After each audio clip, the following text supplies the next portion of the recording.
In 1965, a musical about singing children, alpine landscapes, and an ex-nun fell into theaters and became a worldwide phenomenon. But behind the sound of music was a production far more chaotic than its joyful image suggests.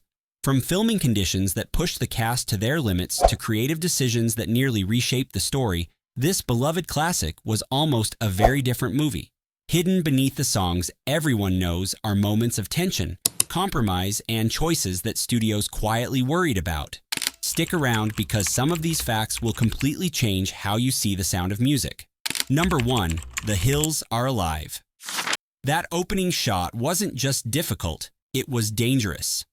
Julie Andrews stood alone on a mountaintop in the Austrian Alps while a helicopter swooped down repeatedly to capture the perfect aerial shot. The problem? The rotor wash was so powerful it kept knocking her completely off her feet. The crew had to time each pass perfectly, hoping to catch those few seconds when she could stand upright before the wind hit. This wasn't some minor inconvenience. Andrews could have been seriously injured or worse. That image of serenity you see on screen? It was earned through physical punishment and real danger. And what happened during filming would only get more complicated from there. Number 2. Julie Andrews was pregnant. While the camera captured Maria's transformation from nun to governess to bride, another transformation was happening off-screen. She was pregnant with her first child. The costume department worked overtime creating empire waist dresses and strategically placed aprons to conceal her growing belly. Camera angles became crucial, with cinematographer Ted McCord shooting from higher positions to minimize the bump. Andrews finished filming just before her pregnancy became impossible to hide. That tireless energy you see on screen, pure professional determination while carrying new life. Number 3. Austria didn't like the movie. The very country that became synonymous with the film initially rejected it. Austrian critics and audiences found it saccharine, historically loose, and embarrassingly sentimental. Many Austrians resented the simplified portrayal of the Anschluss and the tourist brochure version of their culture. The film didn't even get a theatrical release in Austria until the 1990s, 30 years later. Today, Salzburg profits millions annually from Sound of Music tourism, but locals still have mixed feelings about the singing nun who rewrote their history. Number 4. The real Von Trapps were not like that.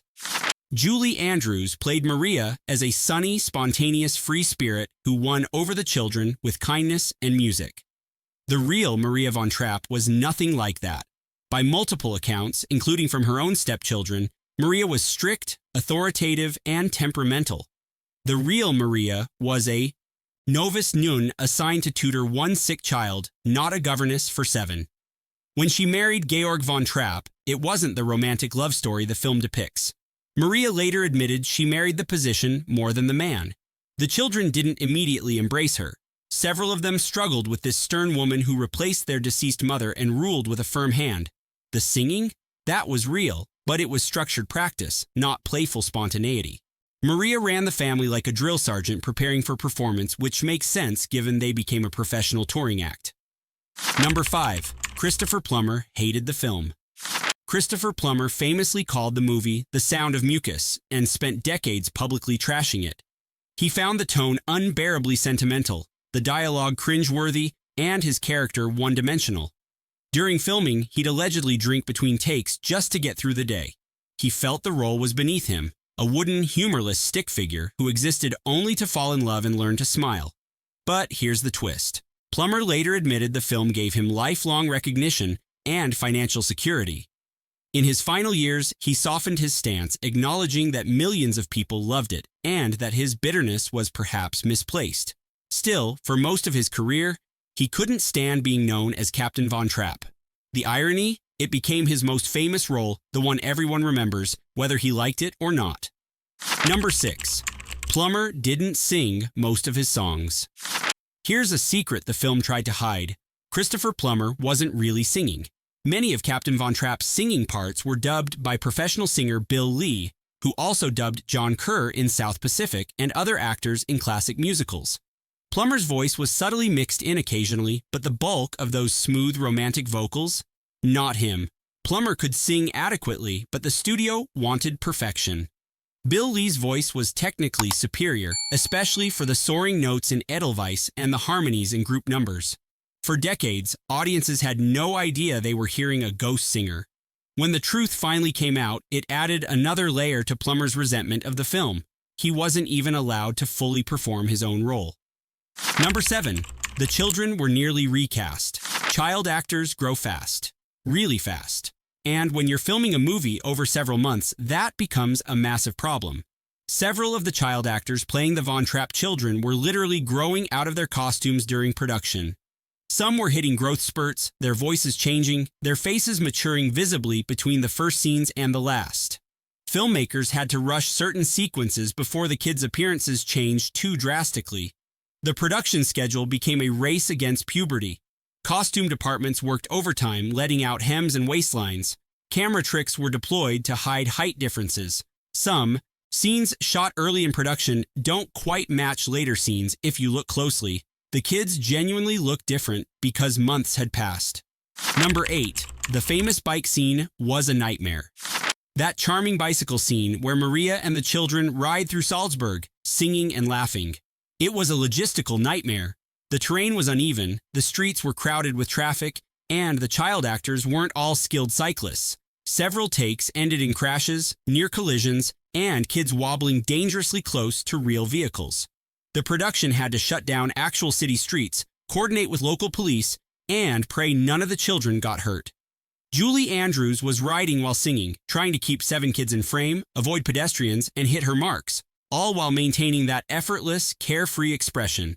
Multiple bikes were damaged during filming. Some kids had minor scrapes and bruises. What looks like pure joy on screen was controlled chaos behind the camera. Number 9. Salzburg became a tourist mecca. Before the sound of music, Salzburg was known primarily as Mozart's birthplace, a lovely but relatively quiet Austrian city.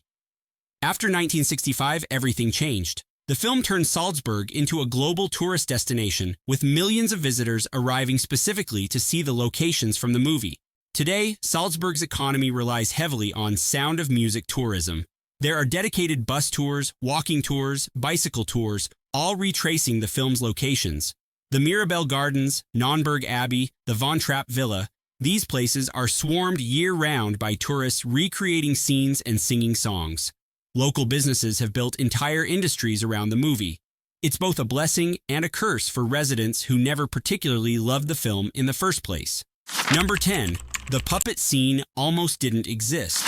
The lonely goat herd puppet show sequence, one of the film's most charming moments, was added late in production almost as an afterthought. The scene wasn't in the original shooting script.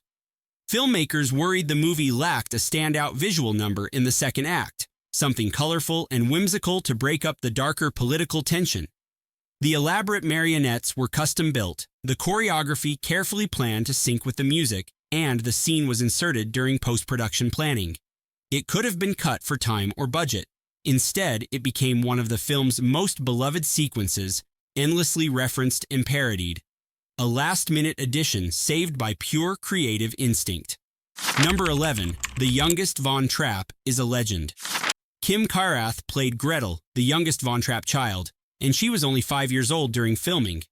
Decades later, Karath became an outspoken advocate for child actors' rights after witnessing behind-the-scenes pressures firsthand. She talked about the exhausting hours, the pressure to perform perfectly, the lack of normal childhood experiences during production. Her advocacy work has helped change regulations around child labor in Hollywood, pushing for shorter workdays, mandatory education time, and better mental health support. What seemed like a magical experience on screen was often stressful and overwhelming for a kindergarten-aged child. Karath turned her experience into something meaningful, protecting future generations of young performers. Number 12. The wedding dress was reused.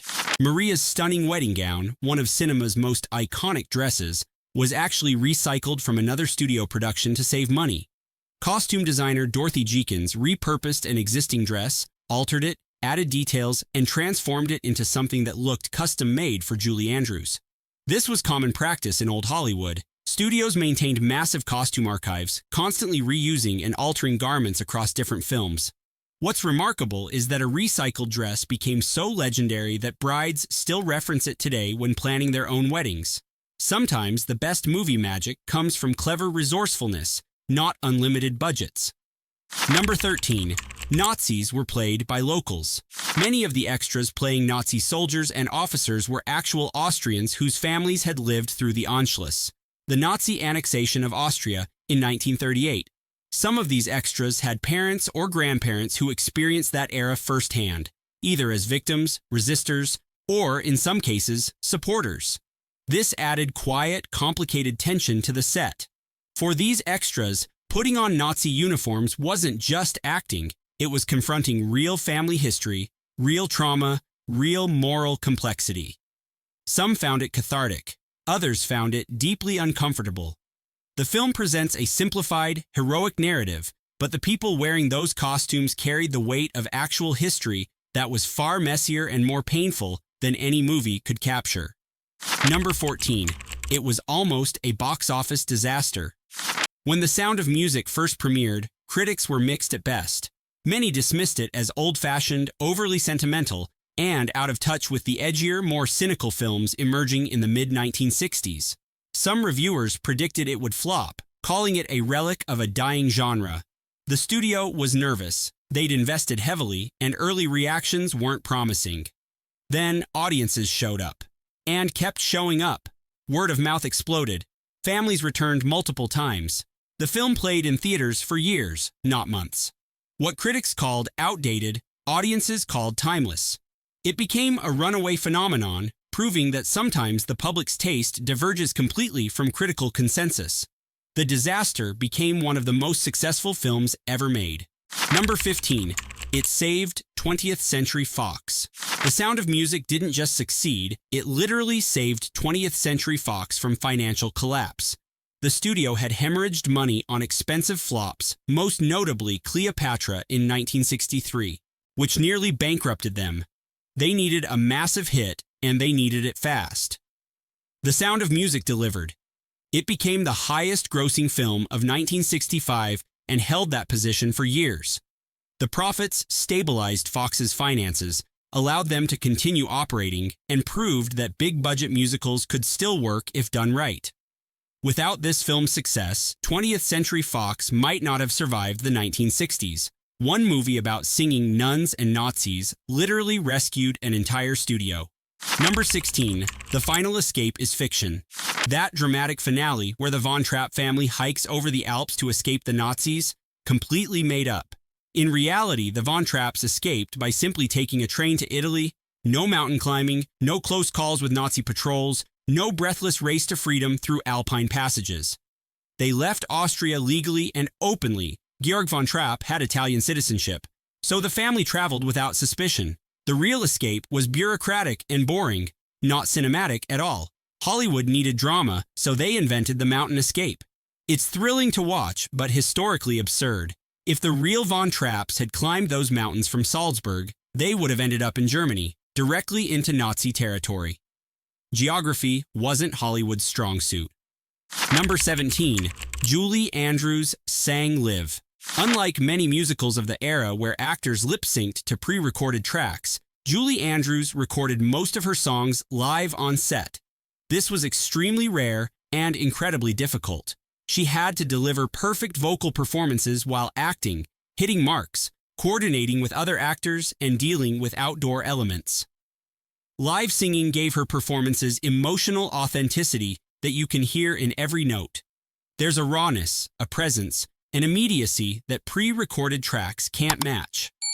When Maria sings I Have Confidence, Andrews is genuinely walking through Salzburg, managing her breath, her pace, her emotions in real time. That's why her performance feels so alive, so connected. It wasn't movie magic, it was pure talent and guts. Number 18. The film was nearly 3 hours long. Studios were terrified that audiences wouldn't sit through a film this long, 2 hours and 54 minutes with an intermission. That was a massive gamble in 1965. Executives worried people would get restless, bored, walk out halfway through. They were completely wrong. Audiences stayed glued to their seats. Many watched it multiple times in theaters, sitting through the entire runtime again and again. The film's length became an asset, not a liability. It allowed for full character development, musical numbers to breathe, emotional moments to land. In an era of tightening runtimes, The Sound of Music proved that if the story's good enough, people will happily invest 3 hours. Number 19. It beat Star Wars. Temporarily. For years, The Sound of Music was one of the highest-grossing films of all time. When adjusted for inflation, it held box office records well into the late 1970s. It took Star Wars in 1977 to finally knock it from the top spot, and even then, it was a close race. Think about that. A musical about a singing governess competed financially with space operas and blockbuster action films. It out-earned countless cooler movies because it offered something universal, family-friendly entertainment that multiple generations could watch together. Even after Star Wars took the crown, The Sound of Music remained a cultural powerhouse, proving staying power matters more than opening weekends. Number 20. It became cultural comfort food. For millions of people around the world, The Sound of Music isn't just a film, it's a ritual. Families replay it during holidays, gatherings, rainy Sundays. It's comfort food in cinematic form, something warm and familiar you return to when the world feels uncertain. Why? Because beneath the singing and the scenery, it's a story about family, resilience, and finding joy in dark times. It's optimistic without being naive, emotional without being manipulative. Generations have grown up with this movie, passed it down to their children, created traditions around it. That's not just success, that's cultural immortality. The Hills are still alive, and they probably always will be. The Sound of Music sold us perfection, but the real story behind it is chaos, compromise, and incredible human effort. If you love discovering what really happened behind those hills, hit subscribe for more buried Hollywood secrets. Now, go rewatch it knowing the truth.